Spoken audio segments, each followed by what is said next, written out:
오늘도 예배 자리에 함께 하시는 우리 중등부 친구들 환영합니다. 이 시간 하나님께 우리 찬양으로 나아가실 텐데요. 먼저 우리 그 주님의 이름을 높이시며 주님께 합당한 찬양과 영광 올려드리기 원합니다.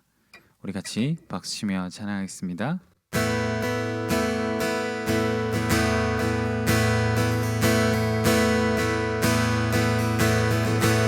주 이름 찬양,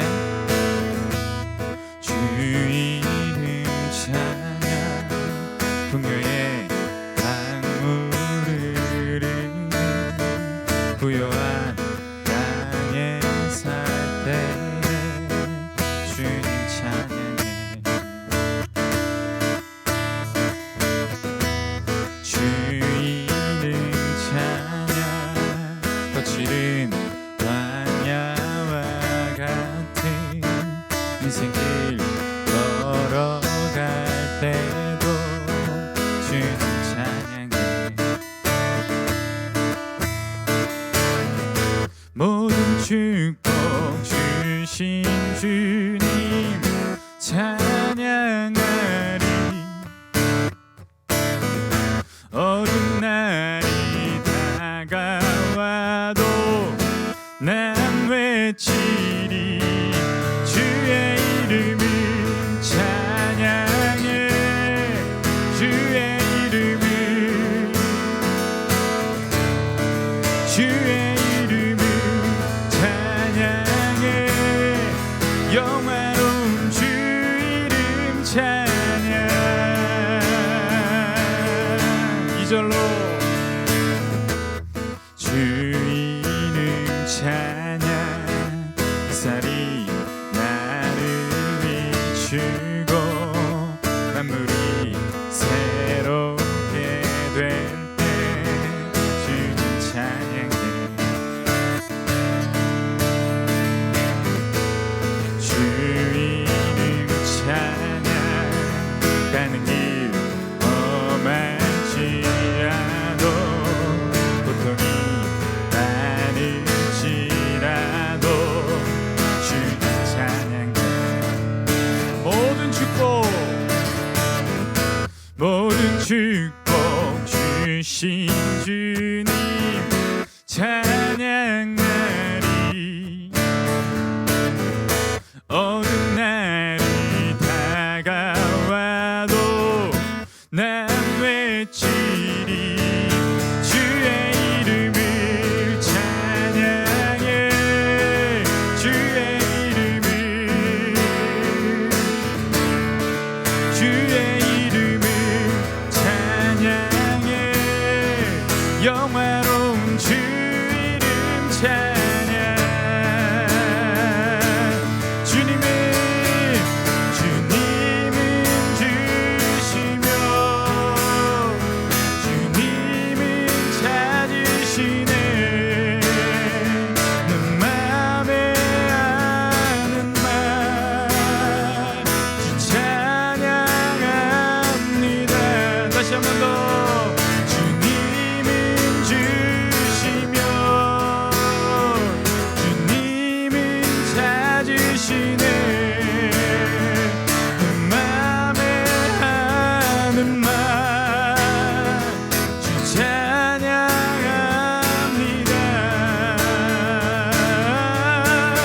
주의 이름을 찬양해. 주의 이름을,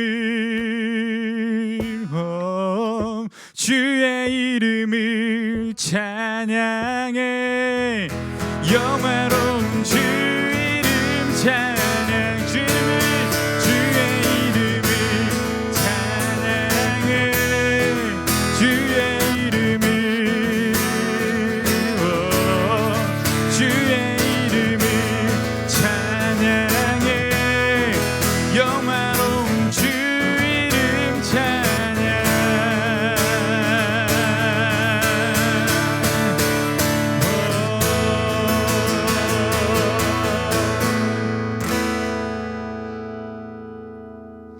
우리 계속해서 찬양하실 때 우리가 주님께 나아갈 수 있는 그 이유, 우리 주님의 십자가 보혈이 있기 때문입니다 라는 고백으로 이 찬양 같이 고백했으면 좋겠습니다.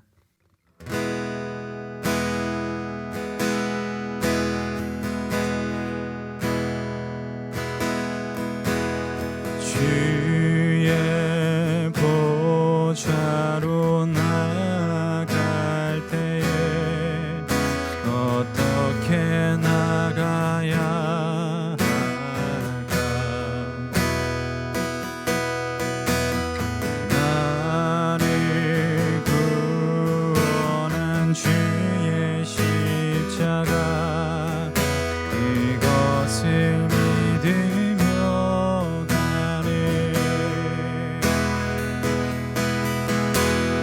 주의 보좌로 나갈 때에 나 여전히 부족하다.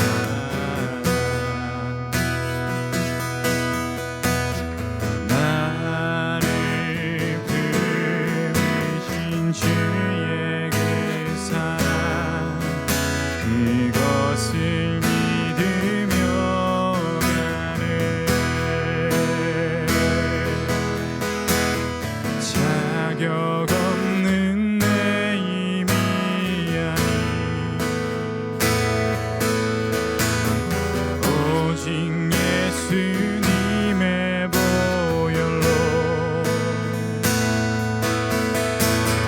자격 없는 내 힘이 아닌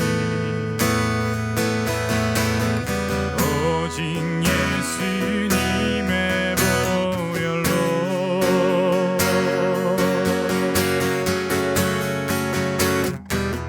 십자가의 보혈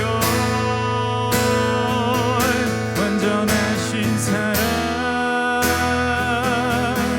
힘입어 나갑니다.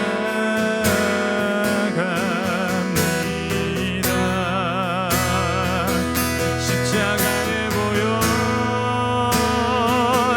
완전하신 사랑 힘입어 예배합니다. 십자가의 보혈 십자가의 보혈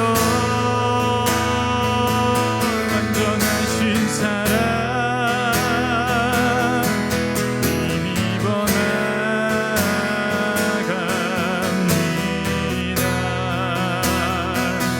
십자가의 보혈 사랑 힘입어 예배합니다. 자격 없는 내 힘이 아닌 자격 없는 내 힘이 아닌 오직 예수님의 보혈로 자격 없는 내 힘이 아닌 오직 예수님의 보혈로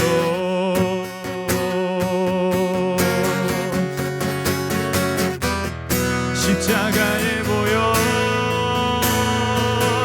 완전하신 사랑 힘입어 나갑니다.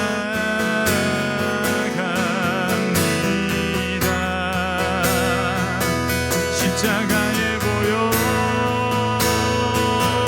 완전하신 사랑 힘입어 예배하.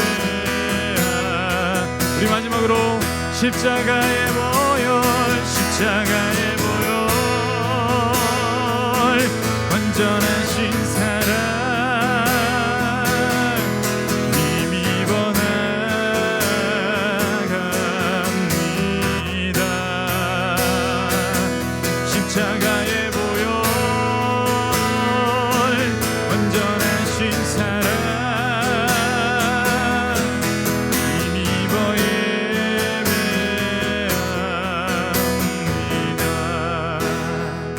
제가 한번 기도합시다. 하나님 그렇습니다. 우리의 삶을 돌아보건대 우리에게 주님께 나아갈 자격이 아무것도 없음을 고백합니다. 우리의 삶을 돌아보건대 주님 앞에 예배드릴 수 있는 그러한 모습들이 전혀 없었음을 고백합니다. 또 넘어지고 쓰러지고 정말 주님 보시기에 부족하기 그지없는 우리 모습들 뿐임을 고백합니다. 이 시간 오직 우리 주님의 그 십자가 보혈을 의지하여 주님 앞으로 나아가오니 우리를 긍휼히 여겨주시고 우리 예배를 받아주시옵소서. 우리 간절한 마음으로 같이 한번 기도하며 나아갑니다. 주님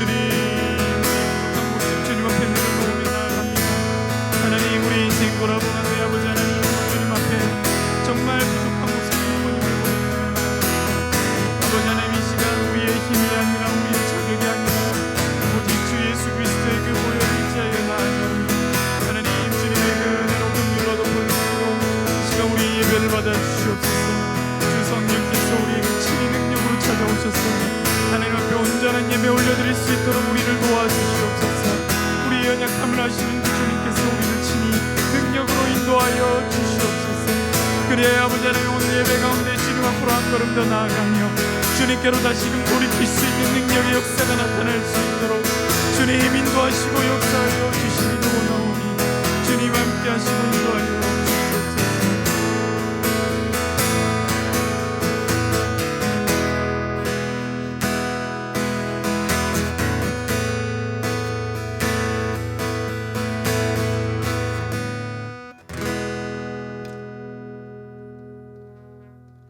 하나님 아버지 감사합니다. 한 주간 저희를 보살펴 주시고 지켜주셔서 감사합니다. 한 주간 저희의 삶을 돌아보면 정말 부끄럽습니다. 용서해 주십시오. 저희가 오늘 예배를 드릴 때 정말 은혜 받을 수 있도록 해주세요. 그리고 설교하시는 목사님께도 능력을 주세요. 지금 세계가 정말 혼란인 상황인데 이 코로나가 빨리 종식돼서 예전처럼 돌아갈 수 있도록 해주세요. 정말 감사드립니다. 예수님 이름으로 기도드립니다. 아멘. 네, 이 시간 우리 함께 살펴볼 하나님의 말씀은 갈라디아서, 신약성경 갈라디아서입니다. 갈라디아서 2장 11절로부터 21절까지 말씀입니다. 갈라디아서 2장 11절부터 21절까지 말씀. 로마서 지나고 고린도전후서 지나고 갈라디아서 있습니다. 네, 갈라디아서 2장 11절에서 21절까지 말씀. 네, 제가 읽겠습니다. 여러분들 눈으로 꼭 성경책을 펴시고 따라와 주세요. 게바가 안디옥에 이르렀을 때에 책망받을 일이 있기로 내가 그를 대면하여 책망하였노라. 야고보에게서 온 어떤 이들이 이르기 전에 게바가 이방인과 함께 먹다가 그들이 오매 그가 할례자들을 두려워하여 떠나 물러가매 남은 유대인들도 그와 같이 외식함으로 바나바도 그들의 외식에 유혹되었느니라. 그러므로 나는 그들이 복음의 진리를 따라 바르게 행하지 아니함을 보고 모든 자 앞에서 게바에게 이르되 내가 유대인으로서 이방인을 따르고 유대인답게 살지 아니하면서 어찌하여 억지로 이방인을 유대인답게 살게 하려느냐 하였노라. 우리는 본래 유대인이요 이방 죄인이 아니로되 사람이 의롭게 되는 것은 율법의 행위로 말미암음이 아니요 오직 예수 그리스도를 믿음으로 말미암는 줄 알므로 우리도 그리스도 예수를 믿나니 이는 우리가 율법의 행위로서가 아니고 그리스도를 믿음으로써 의롭다함을 얻으려 함이라. 율법의 행위로서는 의롭다함을 얻을 육체가 없느니라. 만일 우리가 그리스도 안에서 의롭게 되려 하다가 죄인으로 드러나면 그리스도께서 죄를 짓게 하는 자냐? 결코 그럴 수 없느니라. 만일 내가 허렸던 것을 다시 세우면 내가 나를 범법한 자로 만드는 것이라. 내가 율법으로 말미암아 율법에 대하여 죽었나니 이는 하나님에 대하여 살려 함이라. 내가 그리스도와 함께 십자가에 못 박혔나니 그런즉 이제는 내가 사는 것이 아니요 오직 내 안에 그리스도께서 사시는 것이라. 이제 내가 육체 가운데 사는 것은 나를 사랑하사 나를 위하여 자기 자신을 버리신 하나님의 아들을 믿는 믿음 안에서 사는 것이라. 내가 하나님의 은혜를 패하지 아니하노니 만일 의롭게 되는 것이 율법으로 말미암으면 그리스도께서 헛되이 죽으셨느니라. 아멘. 자, 오늘 본문 갈라디아서는요 바울이 갈라디아 지역 교회로 보내는 편지입니다. 갈라디아 지역은 이 할례를 받아야 구원을 받는다. 유대인의 율법을 지켜 유대인처럼 돼야 하나님의 백성이 된다라는 이 잘못된 교리로 인해서 몸살을 앓고 있었는데요. 이에 대해서 바울은 아주 분노합니다. 갈라디아서는 이런 변질된 복음, 그것을 전하는 자들에 대해서 바울의 분노가 아주 생생하게 드러나는 그런 책이죠. 특별히 오늘 우리가 읽은 이 본문은요, 바울이 이 편지에서 자신의 사도성에 대하여 계속해서 변론을 이어가고 있는 그런 부분인데요. 무슨 말이냐 하면 이 갈라디아 교회 안에 침투한 유대주의자들이 바울에 대하여서 이러한 오해를 퍼뜨리는 겁니다. 야, 바울은 제대로 된 복음을 알려준 게 아니야. 율법을 너무 약화시켰어. 그렇게 믿으면 너희들 구원 못 받는다? 바울은 사실 예수님께 직접 배운 사도도 아니잖아. 이런 식의 오해를 퍼뜨린 것입니다. 바울 뒤에 이 유대주의자들 그리스도인들이 이런 오해를 퍼뜨리는 거예요. 그래서 이에 대해서 바울은 이 편지에 적는 겁니다. 이제 갈라디아 교회에 보낸 편지 이렇게 적습니다. 나는 사람이 아니라 하나님께서 직접 임명하신 사도다. 그리고 이방인을 전도하기 위해 특별히 부름받은 구별된 여지껏 그 사역을 감당해온 사도다. 이렇게 변론을 해 나가는 겁니다. 그러다가 오늘 이 본문의 내용이 나옵니다. 이 게바 이야기. 이 게바는 베드로인데요. 이 베드로 이야기를 예를 들면서 자신의 사도성을 적극적으로 변호하는 것. 오늘의 내용입니다. 그리고 그 변호함과 동시에 복음의 내용에 대해서 갈라디아 교인들이 오해할 법할 만한 그 내용들을 교정해 주는 그런 내용이 오늘 바로 본문이라고 할 수 있겠습니다. 한번 본문 속으로 좀 들어가 보겠습니다. 여러분 교리에 대한 내용이라 조금 딱딱할 수도 있는데요. 여러분 잘 한번 따라와 주셨으면 좋겠습니다. 먼저 보고 싶은 것은 게바의 외식입니다. 게바의 외식. 오늘 본문 11절에서 14절까지인데요. 읽겠습니다. 게바가 안디옥에 이르렀을 때 책망받을 일이 있기로 내가 그를 대면하여 책망하였노라. 야고보에게서 온 어떤 이들이 이르기 전에 게바가 이방인과 함께 먹다가 그들이 오매 그가 할례자들을 두려워하여 떠나 물러가매 남은 유대인들도 그와 같이 외식함으로 바나바도 그들의 외식에 유혹되었느니라. 그러므로 나는 그들이 복음의 진리를 따라 바르게 행하지 아니함을 보고 모든 자 앞에서 게바에게 이르되 내가 유대인으로서 이방인을 따르고 유대인답게 살지 아니하면서 어찌하여 억지로 이방인을 유대인답게 살게 하려느냐 하였노라. 아멘. 자, 함께 오늘 본문의 이야기를 먼저 한번 살펴봅시다. 바울은 자신의 사도성을 변호하기 위해 자신이 사도라는 것을 변호하기 위해서 예전에 있었던 한 사건을 언급하는데요. 그 사건이 게바, 즉 베드로에 관한 내용입니다. 바울은 이 베드로와 같은 리더격의 사도에게 복음의 진리를 거스르는 행동이 나타나자 어떻게 합니까? 과감하게 책망을 했어요. 오늘 내용이 그 내용이죠. 내가 게바에게도 과감하게 책망했다 라고 지금 자신의 사도성을 변호하고 있는 것입니다. 이 내용이. 자, 그 내용을 한번 구체적으로 보자면 이렇습니다. 이런 일이 있었다고 합니다. 이 베드로가 안디옥 지역에 있었습니다. 안디옥 교회에 있는 안디옥 지역에 있었어요. 이 안디옥은 이방인 그리스도인들로 구성된 또 바울의 이방 선교의 구심점이 된 중요한 교회인데요. 베드로는 이 교회에서 서스럼 없이 이방인들과 함께 지내며 먹었습니다. 원래 여러분 유대인들은 어떻습니까?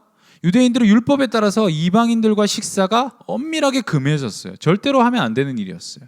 그런데 베드로는 이방인들과 교제하며 자연스럽게 먹더라. 자연스럽게. 왜요? 여러분 우리 그 사건 기억하십니까? 설교 때도 한번 전했는데요.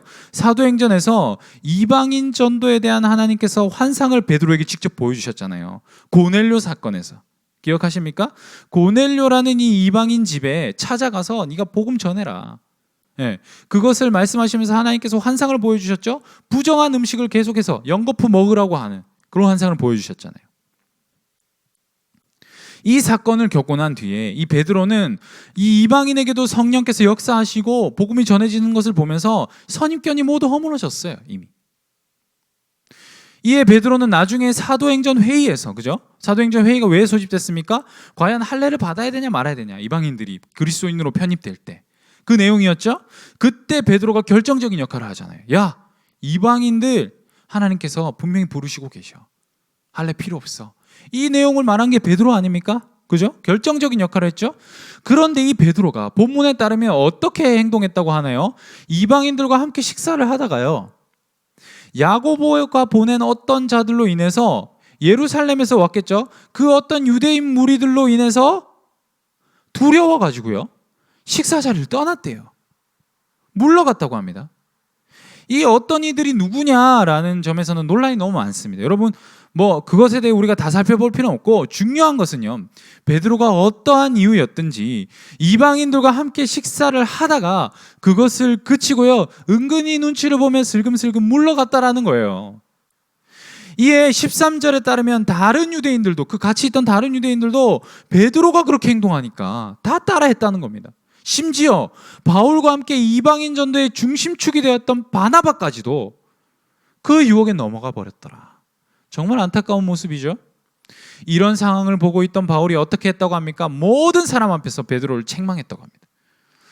네, 초대교회의 중심 사도 중에서도 리더격이 되는 이 베드로, 그에 대해서 책망을 한 거예요. 대놓고 책망을 한 거예요. 아주 이례적인 모습이에요, 여러분. 왜냐하면 보통 유대인들은 체면 문화가 아주 강하기 때문에 절대로 무리 앞에서 한 사람을 책망하지 않아요. 개인적으로 책망을 하거든요.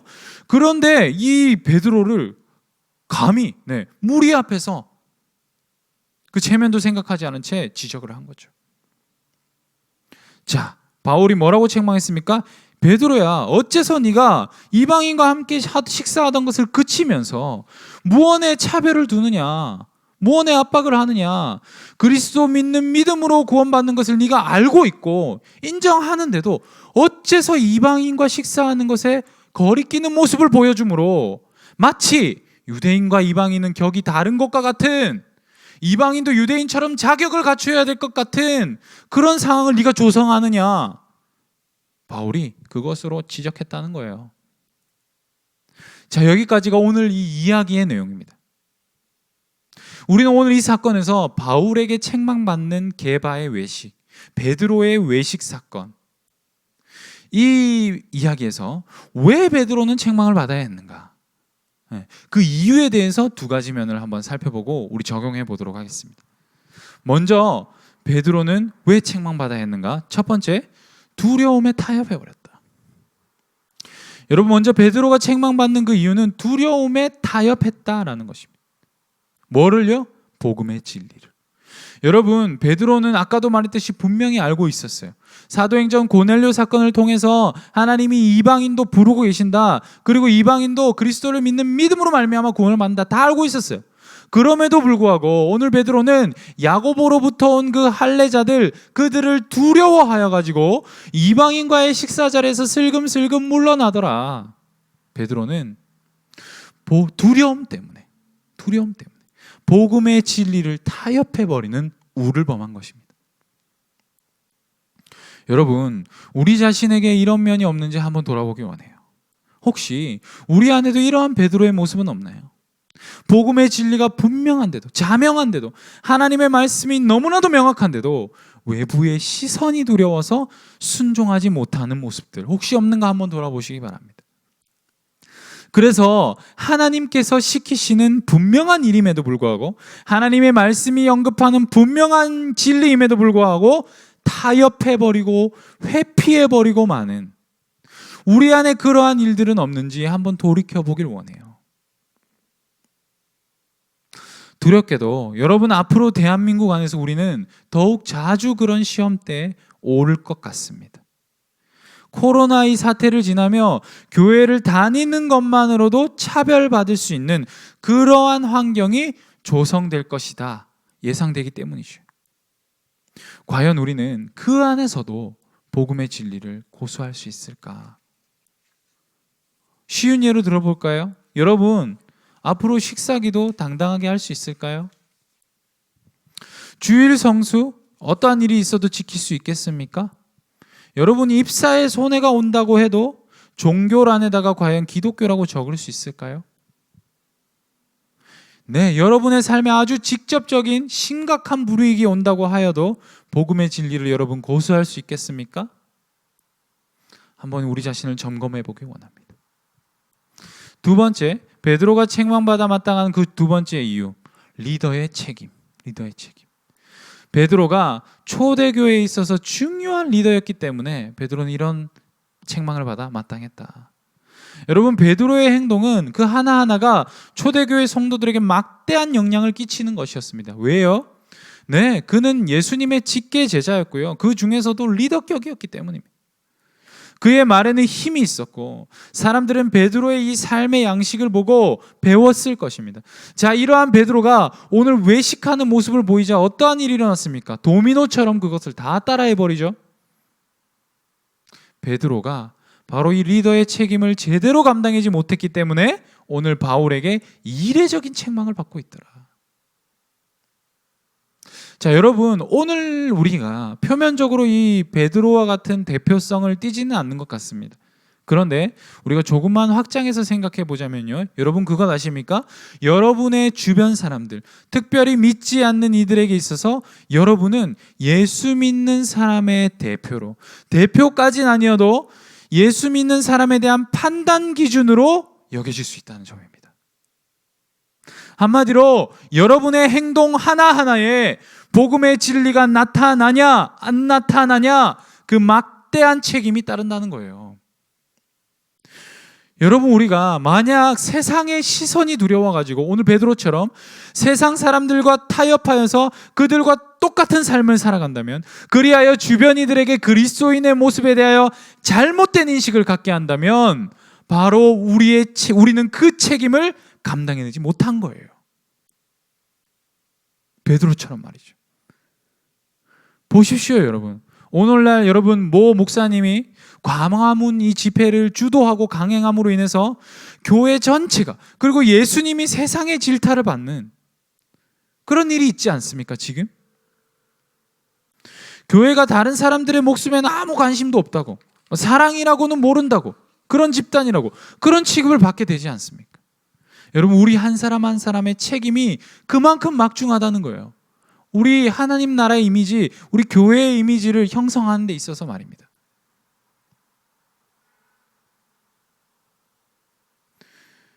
여러분, 우리 자신을 먼저 살폈으면 좋겠습니다.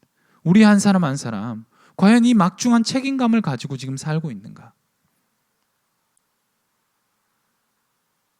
우리 한 사람 한 사람 이 막중한 책임을 가지고 그리스도인의 대표다라는 이 리더의 책임을 항상 가지고 살아내시는 그런 우리 되길 소원합니다.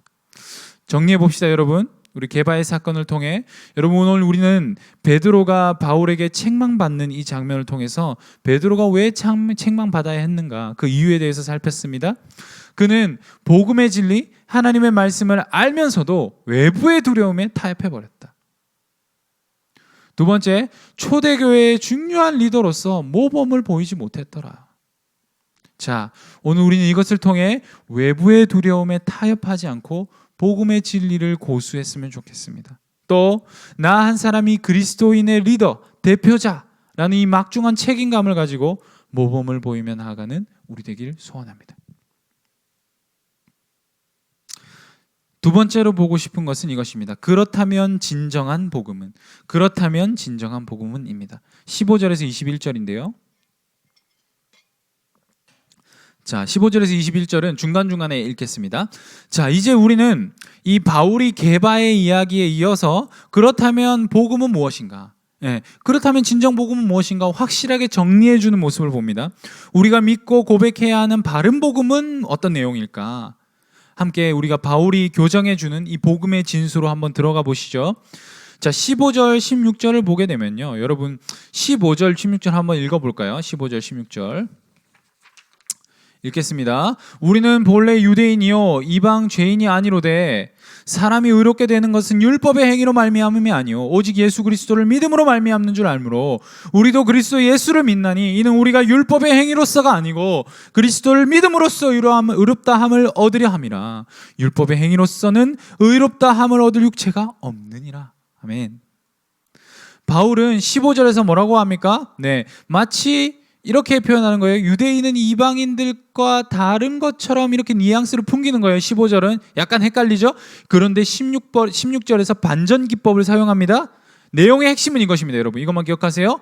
하나님으로부터 의롭다 여김을 받는 것은 율법의 행위가 아니라 오직 그리스도를 믿는 믿음으로 가능하다. 15절, 16절이 그 내용입니다. 여러분, 특별히 바울이 이것을 얼마나 강조하고 싶었던지 한 구절이 16절 한 구절 안에서 율법의 행위는 뭐뭐가 아니다 라는 이 문장이 3번이나 들어가 있어요. 율법의 행위는 아니다, 의롭다함을 못 얻는다, 안 된다.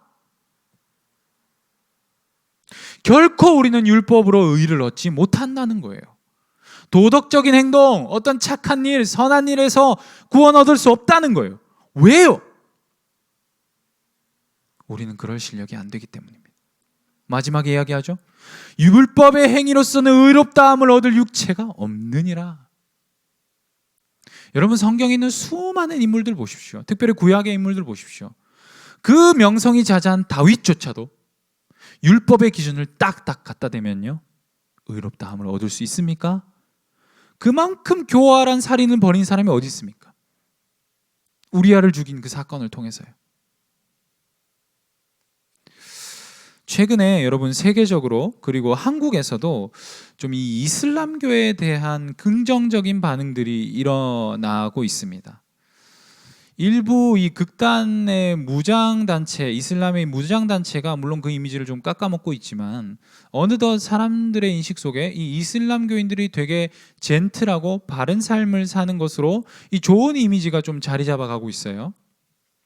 그런데 그런 이미지는 그들의 교리를 생각해 볼 때 좀 어쩌면 당연한 것일 수도 있습니다. 무슨 말이냐? 그들은 꾸란이라는 경전이 있는데요. 그들은 이 꾸란이 시키는 대로 규범을 지켜야만 구원을 받을 수 있기 때문입니다. 여러분, 아무래도 여러분 경전인데 그 안에 뭐 나쁜 내용이 그다지 있겠습니까? 대부분 좋은 내용이겠죠. 도덕적인 내용이겠죠. 그들은 그것을 지켜야만 구원받기 때문에 이슬람교인들은 최선을 다해서 착하게 살아내려고 합니다. 나름대로요. 자, 어떻습니까, 여러분? 좀 되게 좋아 보이죠, 근데 우리가 보기에도. 그런데 여러분 그거 아십니까? 이들의 교리에는 치명적인 약점이 있습니다. 그것은 뭐냐? 그 누구도요, 그 어떤 사람도요, 어느 정도까지 이 경전대로 생활해야 구원을 받을지 아무도 알 수 없다. 기준이 없다는 거예요. 불확실해요. 불안해요. 자유하지 못하죠. 늘 두려움에 사로잡혀 있어요. 여러분, 뭔가 도덕적인 삶의 모습을 보여서 구제를 하고 착한 일을 하고 선한 일을 하고, 그런 사람들, 그런 타 종교인들 우리가 겉으로 보기에 괜찮아 보입니다. 그리고 그런 사람이 구원을 얻는다는 것이 어떻게 보면 합리적인 것 같아 보여요. 그러나 그 생각에는 심각한 함정이 있다는 거예요. 여러분, 어느 정도 착해져야 구원에 이를 건데요. 여러분, 어느 정도 선한 일을 해야지 구원을 받냐고요. 여러분, 그 착함의 판단의 기준, 그 선함의 판단의 기준 누가 판단할 건데요? 인간들이요? 얼마나 상대적입니까? 누구는 기부금 1,000만 원을 하면 착하다고 할 거예요. 근데 누구는 기부금 1억은 해야 착하다고 할 거예요. 상대적이잖아요. 누구는 조두순, 유영철 이런 연쇄살인마 정도는 돼야지 악한 사람이다 기준을 삼을 거예요. 근데 누구는 조금이나마 남에게 상처 주는 말만 해도 악한 사람이다 기준할 수 있는 거예요. 여러분, 하나님의 기준 아래서는요, 그 누구도 선할 수 없습니다. 아무리 착한 일을 많이 해도요. 그런 인간들이 감히 어떻게 의롭다 여김을 받을 수 있을까요? 답이 없죠. 여러분, 그런 면에서 오늘 이 복음의 메시지가 얼마나 은혜가 되는지 모릅니다. 얼마나 감사한 일인 줄 몰라요. 우리는 율법의 행위로 절대 의롭다함을 받지 못하고 오직 그리스도 예수를 믿음으로 구원에 이른다. 아멘.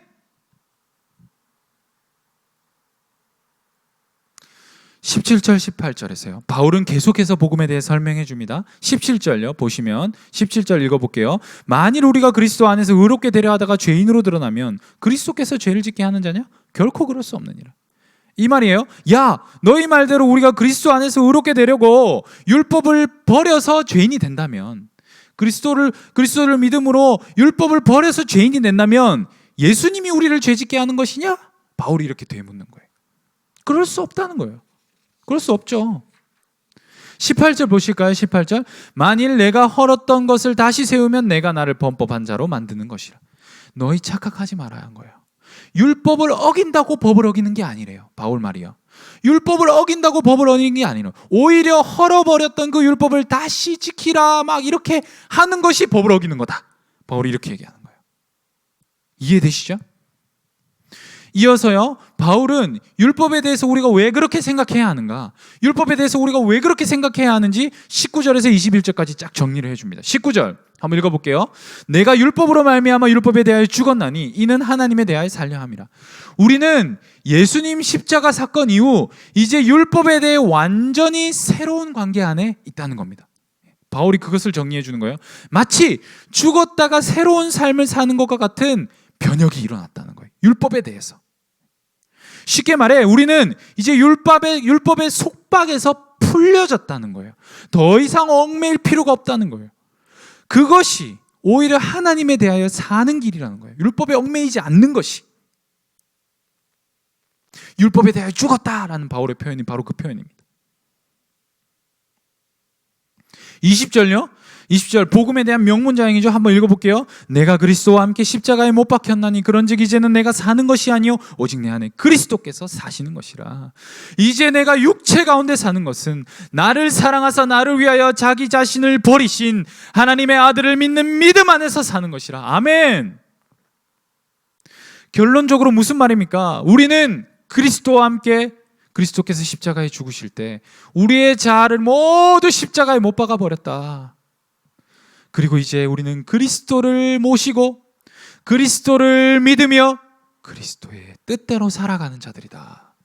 아멘. 이것이 복음입니다, 여러분. 마지막으로 바울은 21절에서요. 내가 하나님의 은혜를 패하지 아니하노니 만일 의롭게 되는 것이 율법으로 말미암으면 그리스도께서 헛되이 죽으셨느니라. 우리 이 은혜를 패하지 말자. 바울이 마지막으로 권고하는 거예요. 예수님의 죽음을 헛되게 만든 일이다. 조심하자는 거예요. 절대 그러지 말자는 거예요. 여기까지가 바울의 복음에 대한 설명입니다. 복잡하죠? 여러분 조금 복잡하죠? 바울이 이렇게 수사를 사용해서 좀 논리적으로 이렇게 변호하고 있기 때문에 조금 어렵습니다만 저는 이 바울이 갈라디아서를 통해 정리해준 이 복음의 내용, 지금 읽은 우리의 내용, 이 내용을 이렇게 한번 정리해 보고 싶습니다. 여러분 한번 눈으로 따라와 주세요. 자막을 보면서. 인간은 율법의 행위로 절대 의롭다함을 얻을 수 없습니다. 오직 그리스도를 믿음으로만 구원을 얻습니다. 그리스도인은 율법의 속박에서 완전히 벗어났습니다. 그것을 다시 지키려는 것은 오히려 법을 어기는 것입니다. 그리스도인은 그리스도와 함께 십자가의 자신을 못 박았으며 그들 안에는 이제 그리스도께서 사십니다. 그리스도인은 오직 그분을 믿는 믿음과 그분의 뜻대로 살아갑니다. 이 은혜를 절대로 저버리지 맙시다. 아멘. 여러분 이 은혜가 여러분 안에 실제가 되십니까? 오직 그리스도를 믿는 믿음으로 우리가 구원을 얻는다는 이 사실이 여러분 안에 감격이 되나요? 하나님 주신 이 율법대로 100% 해야 구원을 얻는다면 우리와 같은 이 연약한 죄인들이 감히 어떻게 의롭다 여김을 받을 수 있겠습니까? 우리는 이 그리스도의 복음을 누리며 복음 아래 자유하는 자들인 것입니다. 여러분 이 전도사님이 어렸을 때 20대 중반에 하나님을 떠나 좀 오래 방황하던 시절이 있었습니다. 한 뭐 1년 6개월간 1년 정도 6개월 정도 방황했었는데요. 그때 제 자신을 가장 힘들게 했던 부분 중 하나가 이것이었는데 이 교회에서 일어나는 일반적인 타락의 사건들, 막 목사님들 성범죄 일어나고 주변에 둘러봐도 막 교회에서 너무 이렇게 뭐라고 해야 되지? 좀 비상식적이고 이렇게 무지한 사건들이 일어나는 거예요. 막 성도들이 목사님을 맹신해서 막 범죄들이 일어나는데도 덮어주고 못 보겠는 거예요. 더불어 제 자신을 돌아보는데 안 변하는 거예요. 나도 쓰레기인 거예요. 왜 죄에 빠질까? 왜 이렇게 변하지 않을까? 교회가 이 모양인데 하나님 없는 거 아니야? 치열하게 고민했어요, 나름대로. 그런데 이제와 돌이켜보면 정말 미련한 질문이었던 것 같습니다. 복음을 제대로 몰랐기 때문에 발생했던 미련한 질문이죠. 은혜를 누리지 못한 거였어요, 저는. 여러분, 우리가 죄에 넘어지는 것은요, 죄에 넘어지라는 소리는 아닙니다. 죄에 넘어지는 것은 정상이에요. 똑바로 못 사는 것이 너무 당연해요. 성경에 보십시오, 여러분. 그 수많은 인물들이 다 실패합니다.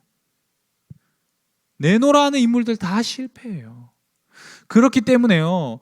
우리 그런 모습이 우리 모습이기 때문에요. 우리의 선한 행동이 아니라, 우리의 자격이 아니라, 우리의 조건이 아니라 오직 예수님을 믿는 믿음만으로 구원을 얻는다는 것이 얼마나 큰 감격입니까, 여러분? 우리는 그 감격 아래서 그 사랑에 매여서 부족하지만 또 일어나서 뚜벅뚜벅 달려가는 겁니다. 또 넘어져도 또 일어서고, 넘어져도 또 일어서고, 그렇게 가는 거예요. 여러분, 혹시 여러분 안에 여러분 자신에 대한 과도한 죄책감이 있습니까? 여러분에 대해서 너무 실망해 버려가지고 다시 일어설 힘조차 없는 분들 있습니까? 오늘 이 복음의 내용을 기억하십시오. 바로 그러한 여러분이기 때문에 우리 예수님께서 우리를 위해 십자가에 죽으셨습니다. 바로 그러한 쓰레기 같은 인생이 우리네 인생이기 때문에 예수께서 십자가에 못 박혀 죽으심으로 우리의 구원의 길을 열어주셨다는 것입니다. 여러분, 이 복음의 진리, 이 자유함 안에서 감격하고 찬양하고, 그러므로 말미암아 우리 안에 그리스도를 모시고 그리스도의 향기를 내고 그렇게 살아가시는 우리 중등부 되기를 소원합니다. 기도하겠습니다. 하나님, 오늘 베드로의 외식을 책망하는 바울을 봅니다. 베드로는 세상의 시선에 대한 두려움 때문에 복음의 진리를 저버렸습니다. 우리 역시 그러한 모습은 없는지요? 우리에게 복음의 진리를 신실하게 살아내는 능력을 허락해 주시옵소서. 주님, 주님께서 베풀어 주신 그 복음의 은혜를 우리가 보았습니다. 우리의 행위, 능력이 아니라 오직 예수님을 믿는 그 믿음으로 구원받는다는 것이 얼마나 큰 감격인지 새삼 확인합니다. 우리가 그 자유 안에 거하며 누리며 주님을 찬양하며 영원히 동행하게 하여 주시옵소서. 예수님 이름으로 기도합니다. 아멘. 네, 여러분, 계속 어려운 상황이 이어지고 있는데 집에서 예배를 드려야 하는 그런 안타까운 상황인데 그럼에도 불구하고 여러분 전심으로 전력으로 우리 예배를 잘 드려내시는 여러분들 되길 바랍니다. 네, 이 특수한 상황 가운데 우리가 이 특수한 대처를 하며 나아가는데 하나님께서 그 안에서도 분명히 합당한 은혜를 여러분에게 허락하실 것입니다. 네, 예배 후에 꼭 선생님들과 공과 진행해 주시고요. 여러분 공과책이 아마 다음 주 중으로는 다 여러분들 집으로 배송이 될 겁니다. 이번 주가 추석 기간이어가지고 배송이 아마 늦을 텐데 이번 주 이렇게 공과책 내용을 나갔는데 다음 주 2과부터 나가게 되거든요. 여러분들 미리 꼭 그 내용을 한번 숙지하시고 선생님들과 공과하시면 좀 도움이 되실 것입니다. 예배 후기도 또 계속해서 나갑니다. 여러분 예배 후기 꼭 잘 작성해 주시고요. 여러분 10월 10일부터요. 토요일부터 이 한 6주간 정도 잡고 있는데 하반기 성경 공부 또 진행해 나갑니다. 여러분 줌 회의 프로그램, 화상 회의 프로그램 사용할 예정인데 기도로 준비해 주시고 적극적으로 참여해 주시기 바랍니다. 그리고 오늘 이제 윤우 학생을 시작으로 해서 우리 중등부 대표 기도를 학생들이 순서로 돌아가면서 하겠습니다. 해당 주일에 전사님 이렇게 안내를 드릴 텐데요. 그 안내에 따라서 여러분들 찍어 주시면 됩니다. 음성으로 여러분들 화면 나오면은 분명히 안 할 것 같아가지고 전사님이 음성만 하게끔 이렇게 했으니까 최선을 다해서 찍어 주시고, 왜 하느냐, 여러분 우리가 자칫 이렇게 온라인으로 예배 드리다 보면 예배의 시청자에서 끝나버릴 수가 있어요. 여러분 우리 예배의 시청자입니까? 아니죠. 예배는 참여자가 되어야 돼요. 그런 의미에서 여러분들 교육의 일환으로 이렇게 여러분들이 좀 귀찮지만 이렇게 여러분 훈련 차원에서 하는 것이니까 적극적으로 여러분 좀 참여해 주시길 바랍니다. 네, 이상이고요. 우리 강복 시간입니다. 아론의 축복을 우리 같이 선언하시며 모든 예배 폐하도록 하겠습니다. 시작. 여호와는 내게 복을 주시고 너를 지키시기를 원하며 여호와는 그의 얼굴을 내게 비추사 은혜 베푸시기를 원하며 여호와는 그 얼굴을 내게로 향하여 드사 평강 주시기를 원하노라. 아멘.